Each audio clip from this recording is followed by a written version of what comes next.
So hi guys, welcome back to our channel Bansal family. कैसे हैं आप सभी? और आशा करती हूँ आप सब बहुत बहुत अच्छे होंगे। मुझे ऐसा लग रहा है कि मेरा कैमरा जो है मेरा चश्मा जो है वो थोड़ा सा गंदा हुआ है। तो चलिए, आज मैं आपके सामने बहुत ही इंटरेस्टिंग वीडियो लेके आई हूँ। और वो वीडियो क्या है, आप सभी जो है वो बहुत टाइम से बहुत परेशान हो रहे हैं कि प्रिया की हेल्थ कैसी है, प्रिया कैसी है, प्रिया का बेबी कैसा है, क्या सिचुएशन चल रही है। तो सारी चीज़ें आज मैं इस वीडियो में कवर करूँगी। तो चलिए स्टार्ट करते हैं। ओके, तो आप बोर ना हो इसीलिए मैं अपना पीछे का बैकग्राउंड जो है चेंज कर रही हूँ बार बार। तो चलिए, और किसी ने मुझे ये भी बोला था कि प्रिया के बेबी जो है वो इतना जल्दी कैसे हो गया या क्या है। तो मैंने सोचा कि चलिए आपको ये चीज़ें भी क्लियर फटाफट से कर दी जाए। तो ओके, तो प्रिया की मैरिज जो हुई है वो फेब्रवरी में, बिल्कुल स्टार्टिंग में, आई थिंक 2 या 4 फरवरी को शादी हुई है। मैं बहुत गंदी हूँ डेट्स में कि कौन सी डेट को किसका बर्थडे होता है, किसकी शादी होती है।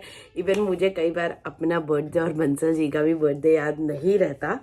तो इसीलिए वो चीज़ छोड़ दीजिए। तो अच्छा, प्रिया की शादी हुई है फेब्रवरी में।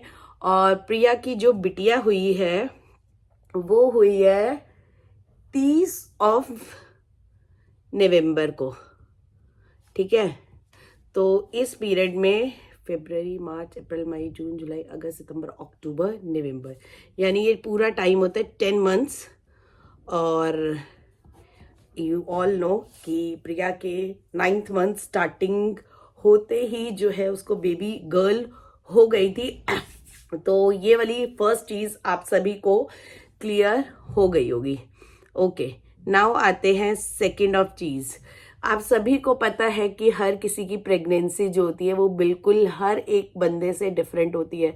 बिकॉज अगर आप लोगों ने मेरी प्रेगनेंसी की जर्नी सब ने सुनी है कि मुझे स्टार्टिंग स्टार्टिंग में क्या क्या प्रॉब्लम्स रही या क्या क्या रहा और कैसे। तो चलिए प्रिया की प्रेगनेंसी की स्टार्टिंग की बात करती हूँ।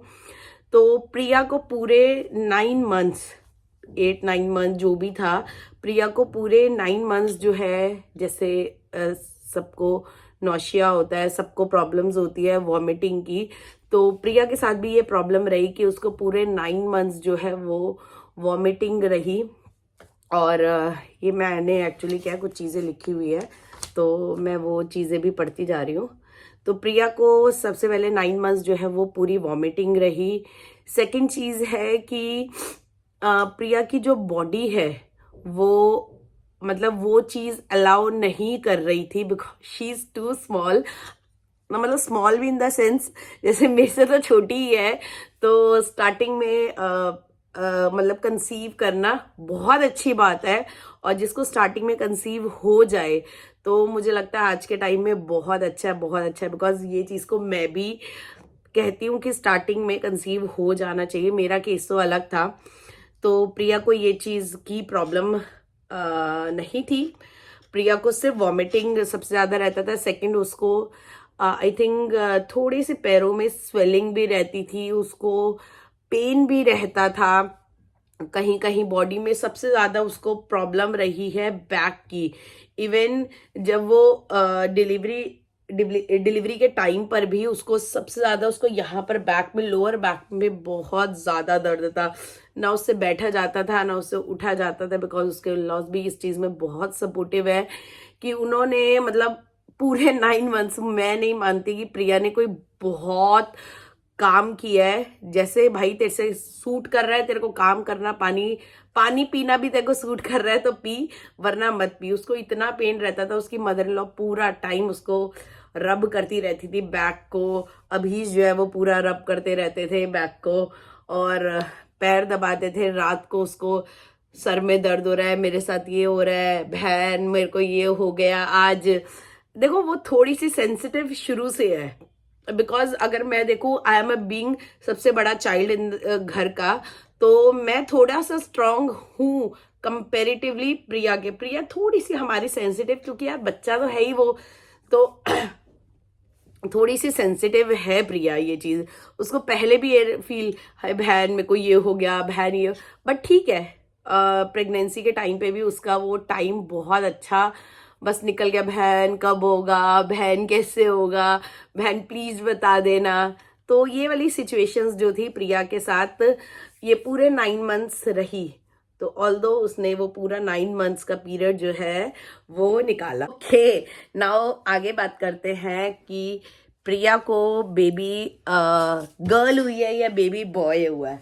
तो सबसे पहले मैं बता दूं, प्रिया को एक बहुत स्वीट सी बेबी गर्ल हुई है और 30 नवंबर को हुई है। फिर उसके बाद आता है प्रिया को नॉर्मल हुआ है या सिजेरियन हुआ है। तो प्रिया को जो है वो सिजेरियन हुआ है, प्रिया को नॉर्मल डिलीवरी नहीं हुई है। उसका भी रीज़न, एक सेकेंड वेट, ज़रा मैं अपना फ़ोन साइलेंट पे कर दूँ। ओके, उसका भी रीज़न ये था, एक्चुअली प्रिया जो है वो आई थिंक 28 या 29 को हॉस्पिटल में एडमिट हो गई थी, क्योंकि उसको कुछ एल्कलाइन जो था आई थिंक उसका काफ़ी टाइम तक बढ़ा हुआ रहा था।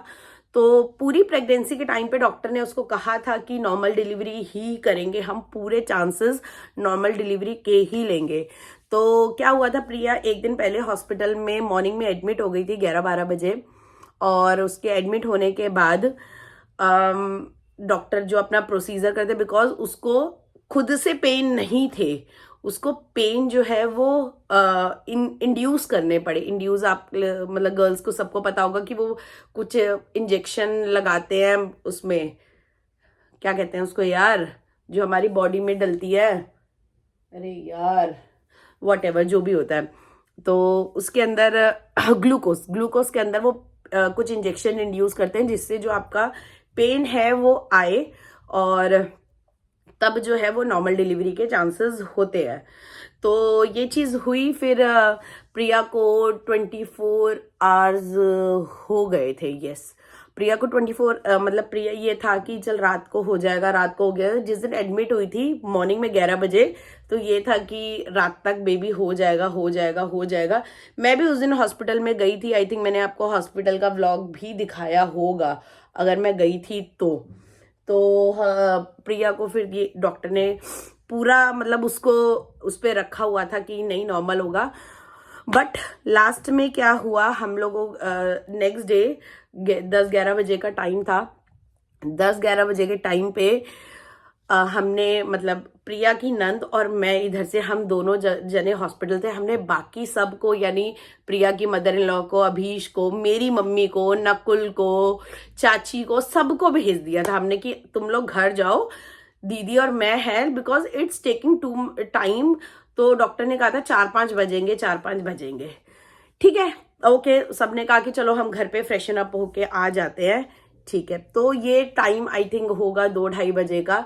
डॉक्टर ने चेक करना स्टार्ट किया प्रिया के टमी पे। एक उससे पहले एक्चुअली क्या है, वाटर बैग जो है वो बर्स्ट हो चुका था सुबह 5 बजे। तो अंदर टमी में पानी नहीं था कि बेबी जिससे ब्रीथ कर पाए। तो अब क्या हुआ था, डॉक्टर फिर भी टाइम ले रहे थे, आई थिंक उनको था कि 3-4 घंटे लिए जा रहे थे। अब डॉक्टर ने जब प्रिया की टमी पे वो लगाया आधा घंटा, तो वो बार बार ये चेक करे जा रहे थे कि बेबी जो है उसकी धड़कन कितनी आ रही है। आई थिंक 120-150 के आसपास में भी होती है, देखो मुझे एग्जैक्ट नहीं पता है। तो इतनी आई थिंक धड़कन आती है। डॉक्टर मेजर करे जा रहे, अब वो 120, 150, 180 ये जा रही थी। तो उसको लगा कि चल ठीक है, बढ़ रही है घट रही है, ओके नो इशू, कोई ऐसा नहीं है। बट एकदम से क्या हुआ, वो 120, 80, 60, 0। ओ भाई, मतलब दीदी और मैं, यानी उसकी नंद का नाम स्नेहदी है, स्नेहदी और मैं हॉस्पिटल में। अब भाई डॉक्टर भी चेक करे जा रही है, क्या करे क्या करे क्या क्या करे, मतलब जो वहां पे नर्स थी उसने डॉक्टर को फोन करके बुलाया, बिकॉज डॉक्टर एक बैक साइड पे ही रहती हैं। अब क्या किया जाए, तो डॉक्टर ने, बिकॉज डॉक्टर ने पूरा एक प्रोसीजर बना रखा था कि कैसे कैसे करना है। अब डॉक्टर ने ये चीज हुई कि भाई मेरी हालत उस टाइम खराब। दीदी फोन पे बात कर रही थी अपनी बेटी से, क्योंकि वो ये कह रही थी कि मम्मी आप मुझे छोड़ के क्यों चले गए, मुझे भी मामी के साथ हॉस्पिटल में जाना था। अब ये चीज फिर धड़कन 60 आई, 80 आई, ये 2 बार ये सेम प्रोसेस हुआ। अब क्या हुआ, इतने सिस्टर ने डॉक्टर को बुला लिया था कि आप आ जाओ, डॉक्टर भी आ गए। जब डॉक्टर ने ये देखा कि भाई बच्चे की धड़कन बिल्कुल 0 हो गई है और बिल्कुल अंदर पानी ही नहीं है और बच्चा ब्रीथ कैसे करेगा, डॉक्टर की भी हालत खराब। भाई मैंने बच्चे प्रिया को मतलब एक दिन पहले से रखा, बहुत अच्छी डॉक्टर है यार, उन्होंने मेरा करा है, मैं नॉर्मल, मेरी गुल्लू जो है वो नॉर्मल डिलीवरी हुई है। तो यही चीज हुई। तो जबकि मैं बहुत मोटी हुई यार, अच्छी खासी, मैं उस टाइम भी 82 की होंगी। तो ये चीज हुई। अब डॉक्टर ने कहा कि भाई ऑपरेट करो। अब ऑपरेट करो तो भाई मेरे को ऑपरेट का नहीं था, मुझे ये था कि भाई अभीश नहीं, कोई फोन नहीं उठा रहा। वो सिचुएशन गाइस मैं रियल बता रही हूँ, वो सिचुएशन मेरे साथ ऐसी थी, मतलब मैं अभी भी सोचती हूँ ना, मेरे को रोना सच में आ जाता है। वो सिचुएशन ऐसी थी जो मेरे साथ फर्स्ट मेरी प्रेगनेंसी का केस हुआ था ना, उस टाइम ना तरुण फोन उठा रहे, मैं और मेरी नंद हॉस्पिटल में थी। हॉस्पिटल में भी क्या थी, हम लोग अपना अल्ट्रासाउंड कराने गए थे। मेरी फर्स्ट प्रेगनेंसी का मिसकैरेज तो वहीं पे ही हुआ था। मिसकैरेज भी क्या, डिलीवरी मेरी वहीं पे ही हुई थी। तो अब डॉक्टर कह रहे कि भाई देखो सोनिका कोई मैंने उनको ये कहा, मैंने कहा डॉक्टर अगर आप कहते हो तो आधा 1 घंटा वेट करें, एटलीस्ट उसके फैमिली को आने दो। दीदी और मैं ही थे, क्या करें क्या करें। जब धड़कन 0 हो गई ना, तब मतलब मुझे ये था कि मतलब यार कुछ और ना हो जाए, कुछ और प्रॉब्लम ना हो जाए, बच्चा एक किसी कोई एक 9 मंथ्स हमारी टमी में रहता है और वो सिचुएशन ऐसी हो जाए ना, बहुत बुरी होती है। तो मैंने बड़ी मुश्किल से, गाइस समझो, आप मेरी सिचुएशन समझना, उस टाइम मैंने दीदी को कहा, मैंने कहा दीदी साइन कर दो। दीदी कहती सोनिका कर दो। दीदी ने भी उस टाइम मेरा साथ दिया, उस टाइम वो फोन पे बात करती, दीदी कहती करो सोनिका, कोई नहीं देखा जाएगा, क्योंकि हमें दिमाग में ये था कि बस यार प्रिया और बेबी जो है वो दोनों ठीक हो जाए। अब ये चीज तो हुई। अब डॉक्टर फटाफट से, उसने 5 मिनट नहीं लगाए गाइस, जब धड़कन 0 हो गई थी ना, उसने 5 मिनट नहीं लगाए। वो फटाफट से वो ओटी में लेके गई, ऑपरेशन थिएटर में, और उसने ऑपरेट करना चालू किया। अब भाई वो ऑपरेट में भी ना दिक्कत हुई, प्रिया को थोड़ी सी दिक्कत हुई। अब हम मेरे को बाहर मैं बाहर बैठ के, मतलब मेरे को ये था, मैं मम्मी को मैंने कहा मम्मा प्लीज आप आ जाओ। है उधर से दीदी ने अभीश वगैरह को फोन किया होगा, बहुत देर बाद उन्होंने फोन उठाया। उसके बाद ये था कि चलो आप आ जाओ आ जाओ आ जाओ। मेरे को सेकंड चीज ये थी कि यार बच्चे को ना नर्सरी ना लेके जाना पड़े, उसको कोई ऐसा ब्रीदिंग प्रॉब्लम ना हो जाए। बिकॉज मेरी ना देवरानी के साथ ऐसी प्रॉब्लम हुई थी उनके बेटे के साथ, कि वो जब बेटा पैदा हुआ था ना, तो उसको थोड़ा सा ऑक्सीजन का प्रॉब्लम हो गया था। आई थिंक 3-4 दिन वो रहा था हॉस्पिटल में। तो अब डॉक्टर ने अंदर से आवाज आई रोने की, तो आई वॉज लाइक यार थैंक गॉड। फिर ना नर्स बाहर आई, मैंने नर्स से पूछा, मैंने कहा सब ठीक है। शी सेड कि हाँ माँ बच्चा दोनों सही है। तब जाने मैंने भगवान से प्रे करी, भगवान थैंक गॉड दोनों के दोनों, प्रिया और बेबी दोनों सही है। और बस मुझे ये था कि चलो ठीक है, सिजेरियन भी हो रहा है, वो एक कोई बहुत बड़ी बात नहीं है। सबसे बड़ी चीज़ ये है कि किसी ने अपने पेट के अंदर एक नई आत्मा को, नई चीज को जन्म देने की कोशिश कर रहा है। और अगर उसके साथ ऐसा हो, बिकॉज मेरे साथ ऐसा हो चुका था, तो मेरे को ये था कि नहीं यार किसी और के साथ बुरा नहीं होना चाहिए, इवन किसी के साथ भी नहीं होना चाहिए। तो बस ये वाली चीज थी, तो ओके रही ये चीज। तो बस तो उसके बाद नन्ही सी परी, वेनसडे का आई थिंक दिन था, अष्टमी का दिन था, तो नन्ही सी परी हमारे घर में आई, मतलब गुल्लू की एक और बहन। तो वी आर सो हैप्पी, दीदी उनकी फैमिली वगैरह सब बहुत खुश बहुत खुश बहुत खुश कि मतलब घर में हमारे एक नन्ही सी परी आई। ऐसा कुछ किसी को ये नहीं था कि बेटा ही होना चाहिए या बेटी होनी चाहिए, नहीं, बस अभीश प्रिया यही चाहते थे कि घर में बेटी आए। और बस वही आई। और मैं भी चाहती थी कि उनको बेटी हो, मैं नहीं चाहती थी कि बेटा हो। तो भगवान ने मेरी भी इस बार प्रेयर सुनी, क्योंकि मैंने ये 95% लोगों ने प्रिया की टमी और प्रिया की तबीयत देख के ये कहा था कि प्रिया को बेटा ही होगा। But no, every myth is wrong in this case. तो प्रिया को बहुत अच्छे से बेटी हुई। आपको बहुत जल्दी बेटी के फोटो भी दिखाऊंगी, और कुछ वीडियोस भी अगर हॉस्पिटल की या कहीं की मेरे पास होंगी ना, तो मैं आपके साथ शेयर कर दूंगी। आई थिंक मैंने पहले भी आपके साथ शेयर करी है। तो गाइज बस यही चीज मैं आपको प्रिया की हॉस्पिटल की जर्नी बता रही थी। और अगर आप लोगों के साथ या आपकी किसी के साथ ऐसी कोई सिचुएशन हुई है, प्लीज मुझे कमेंट सेक्शन में जरूर बताना। एक्चुअली प्रिया भी अपनी जर्नी नहीं बता पाएगी, इसीलिए ये जितनी मेरे को पता थी मैंने आपके साथ प्रिया की जर्नी शेयर कर दी।